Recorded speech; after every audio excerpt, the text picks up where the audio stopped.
मुश्किल नहीं, आसानी है ह्यूमन फिजियोलॉजी, जिससे सबसे ज्यादा क्वेश्चन नीट एग्जाम में आने वाले हैं या तो पिछले साल भी आ चुका है। तो यहां से आपको लगभग 18 to 22 क्वेश्चन मिल जाता है हर साल नीट एग्जाम में। ह्यूमन फिजियोलॉजी इसीलिए इंपॉर्टेंट है क्योंकि आप लोग बनने वाले हो फ्यूचर डॉक्टर, और human physiology is an integral part of this study method. तो इसीलिए ह्यूमन फिजियोलॉजी में थोड़ा सा ध्यान आपको देना ही पड़ेगा। सेम चीज है, ज्यादा हाई फाई क्वेश्चन नहीं है। जो भी आप एनसीईआरटी बुक पढ़ते हो उसी से रिलेटेबल क्वेश्चन इसमें आ जाते हैं हर साल। और इस सेशन को इसीलिए ये चीज इंपॉर्टेंट है, इसीलिए हम लोग इस सेशन को 2 सेशन में ही 4 सेशन में डिवाइड करेंगे। मतलब हर ह्यूमन फिजियोलॉजी में आपको 10 करके क्वेश्चन मिलेंगे, मतलब 4 पार्ट में ये चीज डिवाइड होंगे। तो वीडियो को जरूर देखना, और आप लोगों का तो प्रिपरेशन हो चुका है तो मेरे साथ क्वेश्चन आंसर को सॉल्व कीजिए, क्योंकि यहां से आपको 100% कॉमन क्वेश्चन मिलेंगे। चलिए शुरू करते हैं। Respiratory rhythm center is present in, respiratory rhythm center is present in, respiratory rhythm center कहां पे है? Option A pons region, pons region में क्या रेस्पिरेटरी रिदम सिस्टम होता है। Option B aortic arch, option C medulla region, and option D carotid artery. जल्दी जल्दी बोलिए, बहुत ही आसान सा सवाल है। रेस्पिरेटरी, अब रेस्पिरेशन से रिलेटेड है। Respiratory rhythm center is present in, respiratory system अब सबको शायद पढ़ाई हो गया होगा। रेस्पिरेटरी सिस्टम में ही ये चीज आते हैं। Pons region, aortic arch, medulla region और कैरोटाइड आर्टरी। देखिए जैसे आर्टरी लिख दिया तो ये ऑप्शन तो कैंसिल ही कर दो, क्योंकि रेस्पिरेटरी के साथ ये चीज तो आने वाला है नहीं। बाकी तीनों ऑप्शन में थोड़ा सा ध्यान देने से पता चल जाएगा आंसर क्या है। 1, 2 and 3, the right answer is medulla region. Number 2, incomplete double circulation is found in, incomplete double circulation कहां पे मिलता है? Option A reptile and birds, option B amphibian and reptiles, option C bird and mammals, and option D fish and amphibia. जल्दी जल्दी पता लगा लीजिए, क्योंकि incomplete double circulation, incomplete double circulation कौन से प्रजाति या कौन से ग्रुप में मिलता है? रेप्टाइल या बर्ड्स में, amphibian and reptile, birds and mammal मतलब ह्यूमन में, एंड फिश एंड एम्फीबिया। इन चारों में से कहां पे ये चीज मिलता है? 1, 2 and 3, the right answer option B amphibia and reptile, मतलब जो फ्रॉग और जो लिजर्ड, इसी ग्रुप के अंदर इनकम्प्लीट डबल सर्कुलेशन मिलता है। Number 3, during joint diastole, during joint diastole क्या है? इनमें से 4 ऑप्शन में से कौन सा चीज होता है? Option A tricuspid and bicuspid valves are open, diastolic movement आप सभी ने पढ़ाई है, बहुत ही चर्चित टॉपिक है ये। Tricuspid and bicuspid valves are open। Option B semilunar valves are closed, option C all are found chambers of heart are in a relaxed state, and option D all। मतलब अगर जॉइंट डायस्टोल जब होते हैं तब क्या कौन सी चीज इन चारों ऑप्शन में से आपके एप्रोप्रिएट बैठता है? Option A tricuspid and bicuspid valves are open। अगर जॉइंट डायस्टोल है तो obviously tricuspid and bicuspid valves open होंगे ही। Option B semilunar valves are closed, ये मैं बाद में बताता हूं। Option C all are 4 chamber, जो आपके हार्ट के 4 चेंबर्स है of heart are in a relax state. जल्दी जल्दी गेस कीजिए कौन सा आंसर हो सकता है। बहुत ही इजी 1 लाइनर क्वेश्चन है।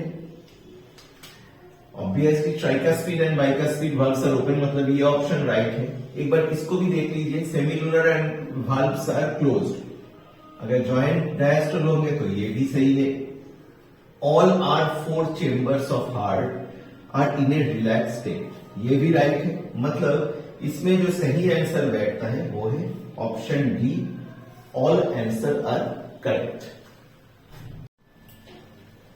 Tiling, question number 4, ptyalin is secreted by, ptyalin कहां से निकलता है? Ptyalin is secreted by stomach, salivary gland, pancreas और बाइल। अब ये टाइलिंग कौन से ऑर्गन से निकलता है? स्टोमक से, या तो सलाइवरी ग्लैंड से, या तो पैंक्रियास से, या तो बाइल डक्ट, या तो बाइल से। बहुत इजी सा सवाल है, ये नीट में भी आ चुका है 1-2 बार, तो ध्यान से पढ़ लीजिए। Tiling is secreted by stomach से, तो है नहीं, अब स्टोमक से नहीं है तो ऑब्वियसली बाइल से भी नहीं होगा, तो इसके साथ रिलेटेड भी है पैंक्रियास, तो ऑप्शन के आंसर में बता ही चुका हूं आपको, ये है इसका right answer B, salivary gland. Question, stomach epithelial cell in the body secrete, stomach में जो एपिथेलियल सेल है वो कौन सा चीज को सीक्रेट करते हैं? Stomach epithelial cell in the body secretes, क्या सीक्रेट करता है? HCl, ऑक्सीटोसिन, एड्रिनालिन और टेस्टोस्टेरॉन। देखिए ये चीज में अगर आप इन तीनों ऑप्शन को देखोगे, all 3 are hormone and HCl is acid. Stomach epithelial cell हमें पता ही है एसिड वो निकालते हैं, तो stomach epithelial cell in the body secrets hydrochloric acid is the right answer, HCl। Question number 6, dash are the functional unit of food absorption, food जो एब्जॉर्ब होते हैं उसके फंक्शनल यूनिट क्या है? Red blood cell, option B small intestine, option C villi, option D aggregated lymphoid nodule. बहुत ही easy ये सवाल ये है, मगर नीट के हिसाब से अगर देखा जाए तो लगभग 3-4 साल बाद ही ये चीज रिपीट होते हैं और बहुत कॉमन सा एक क्वेश्चन है। थोड़ा सा दिमाग लगाने से आपको इसका आंसर इजीली आप पता भी लगा सकते हो। फूड के functional unit, dash are the functional unit of food absorption. देखिए रेड ब्लड सेल जो है RBC, वो कभी फंक्शनल यूनिट तो हो नहीं सकता है। अब स्मॉल इंटेस्टाइन, विल्ली और एग्रीगेटेड लिम्फोइड नोडुल, अब एग्रीगेटेड लिम्फोइड नोडुल भी इसमें नहीं आते हैं, तो बचता कौन है? स्मॉल इंटेस्टाइन और विल्ली। अब यहां पे क्या कहा इसने कि यूनिट मतलब स्मॉल कुछ होगा। फूड एब्जॉर्प्शन हार्मोन हो सकता है, फूड एब्जॉर्प्शन केमिकल हो सकता है, फूड एब्जॉर्प्शन एसिड हो सकता है, मगर इसने क्या कहा उसका यूनिट क्या है? So the right answer is option C, villi. Question number 7, देखिए ये क्वेश्चन भी बहुत ही मजेदार और बहुत ही इजी सवाल है। अभी तक ह्यूमन फिजियोलॉजी में नीट में आ चुका जितने भी क्वेश्चन और जितने भी आने वाला क्वेश्चन को लेके हम लोग यहाँ पे डिस्कस कर चुके हैं। एक बात तो क्लियर है, 1 लाइनर या तो 2 लाइनर क्वेश्चन है, मगर all are concept based question, इतना हाई फाई क्वेश्चन नहीं है इसमें। आप एनसीईआरटी के बुक को अगर अच्छी तरीके से पढ़ाई करोगे तो इजीली इस चीज में आप 300 प्लस तो ला ही सकते हो बायोलॉजी में। चलिए इस क्वेश्चन में आते हैं, ये भी बहुत इजी सवाल है। Hypopnea is a condition where option A, the airway becomes partially obstructed, option B, the blood doesn't clot properly, option C, the lungs cannot eliminate the excess carbon dioxide from the body, option D, the blood oxygen levels are abnormally low। देखिए हाइपोपनिया ये एक ऐसा state है जब हम सोते हैं, तो डेंटल स्लीप या तो स्लीप रिकॉग्नाइजेशन में ही इस चीज को दिया गया है। अगर ह्यूमन फिजियोलॉजी आप पढ़ोगे, ऑब्स्ट्रक्शन रिलेटेड ही चीज है। अब ब्लड सर्कुलेशन में ऑब्स्ट्रक्टेड या एयर पैसेज में ब्लॉकेज, वही ऑप्शन में आपको कंफ्यूज करेंगे। पहला ऑप्शन जो है the airway becomes partially obstructed, option be the blood doesn't clot properly, ये चीज हाइपोप्निया में हो ही नहीं सकता है, तो इसको आप क्रॉस कर लो। The blood oxygen level are abnormally low, ये भी हाइपोप्निया नहीं है। आप में कंफ्यूजन होंगे A and C, the lungs cannot eliminate the excess carbon dioxide from the body and the airway becomes partially obstructed. हाँ, ये चीज रहता है हाइपोप्निया में। Option A is the right answer, क्योंकि the airway becomes partially obstructed during our sleep. Question number 8. In human, dash is a small biostat which hosts some symbiotic microorganism. In human, dash is a small blind sac which hosts some symbiotic microorganism. अब symbiotic microorganism कौन है ये आप सभी को पता है, तो ऑप्शन इन चारों में से ही है। देखिए यहां पे ऑप्शन दिया है केकम, कोलन, रेक्टम एंड ऑल। अब कोलन और रेक्टम यहां पे क्या काम कर रहा है, ये ऑप्शन तो आप क्रॉस ही कर दो। ऑल ऑब्वियसली नहीं होगा, केकम, क्योंकि Escherichia coli in return produce vitamin B12, riboflavin, vitamin K and etcetera etcetera.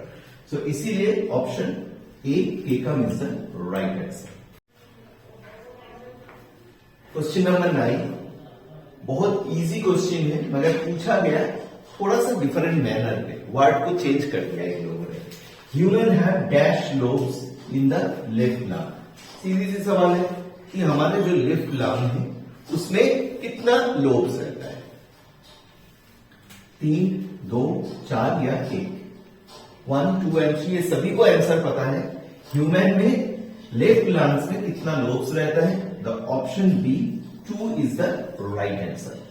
Question number 10, देखिए ऐसा क्वेश्चन भी आपको अटेंड करना बहुत जरूरी है, असर्शन रीजनिंग वाला क्वेश्चन। ज्यादातर अगर नीट का पूरा एग्जाम बायोलॉजी का देखा जाए चैप्टर वाइज, तो इसमें से 80% क्वेश्चन है जो डायरेक्ट हिट क्वेश्चन है और 20% क्वेश्चन है जो असर्शन रीजनिंग वाला क्वेश्चन है। आपको अगर कॉन्सेप्ट क्लियर है आपके, तो easily you can answer it. देखिए यहां पे असर्शन है bile is not a true digestive juice, fine. Reason क्या दिया है? Bile juice leads digestive enzyme.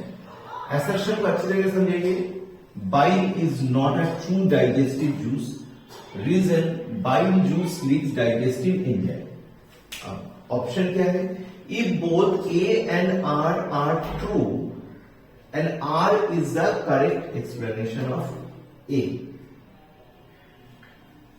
R अगर A and B मतलब assertion and reason दोनों अगर सही है, R is the correct explanation of A, मतलब bile juice leads digestive enzyme.